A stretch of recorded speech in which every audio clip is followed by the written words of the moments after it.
Well, let's stay in the commodity space, particularly in the energy and oil space. Our next guest is an expert in this area. Fred Zeidman joining us right now. He's the former CEO and chairman emeritus over at the Gordian Group, and formerly a big oil executive as well. Look, you've got a long resume. You understand how this market works, Fred. You also just saw crude oil, what was it, $79.53 a barrel, $80 a barrel right now at a time where, I don't know, the Biden administration is trying to replenish the strategic petroleum reserve. The economy is trying to get on the right foot. Well, no matter how long I've been in this business, I learn a lot every day, and this is a perfect example.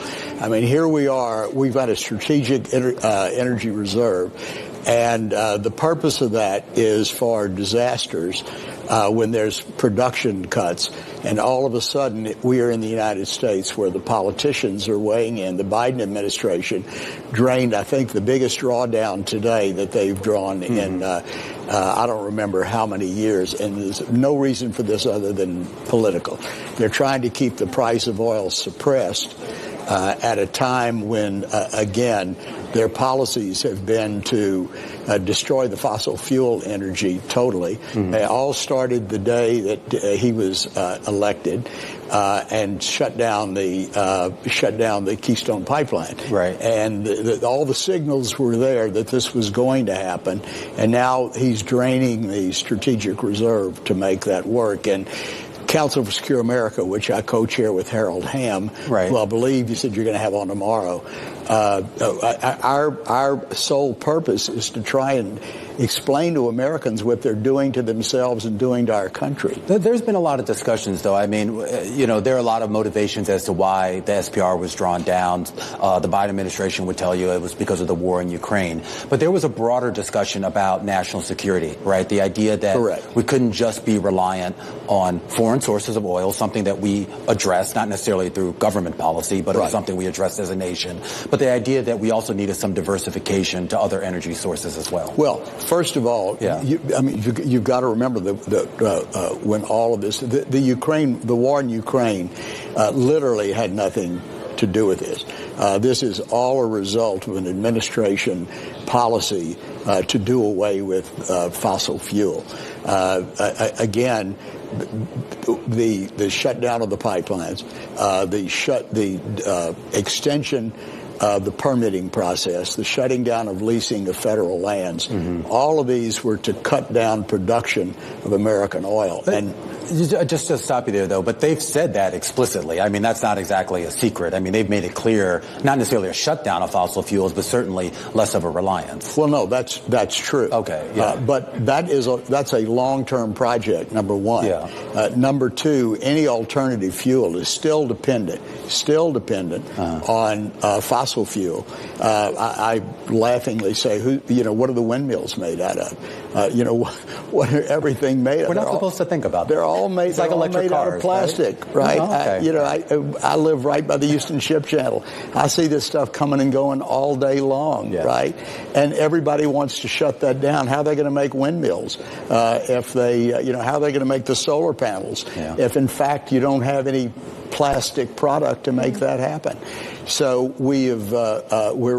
our energy independence, and obviously fracking and horizontal drilling had so much to do with that, made us independent geopolitically of foreign oil, where we were not at the whim, if you will, of the foreign producers who have lifting costs $8-10 a barrel.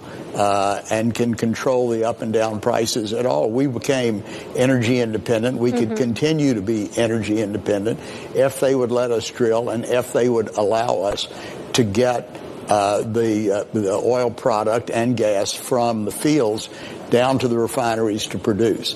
That's all it takes. It's a fairly simple answer. And it's become a totally geopolitical football, if you will. The reason, these are not economic reasons. The fact that oil is down today, $2, has nothing to do. But do you see this being resolved? I mean, you mentioned the political football. I'm sure you know Washington has changed a lot over the last couple of decades, and just the ability for the two sides to agree on anything. So as long as you have a narrow majority, whether it's in the House or the Senate, I mean, what are the chances that you get any meaningful shift in policy? Well, I hate to say it, but there's almost none. I mean, what we're experiencing right now in Washington, D.C., arguably, look, I was in my teens in the 60s, right? Mm-hmm. I was there for the Vietnam War. I mean, I remember the issues with a divisive America, but it's never been as divisive as it is right now. And it's divisive solely over political ideology and not what's good for the United States and not what's good for any of its citizens. Mm-hmm. We're paying major prices at the gas pump right now, and we're doing that again, and now we're draining the strategic reserve for the purpose of keeping gas prices down. Well, somebody better wake up one day and remember that we've got to replace all the oil that's in that reserve. We haven't seen our last hurricane. Yeah. We arguably have not seen our last war. We've not seen our last flooding or disaster. So we're going to need that oil in the reserve.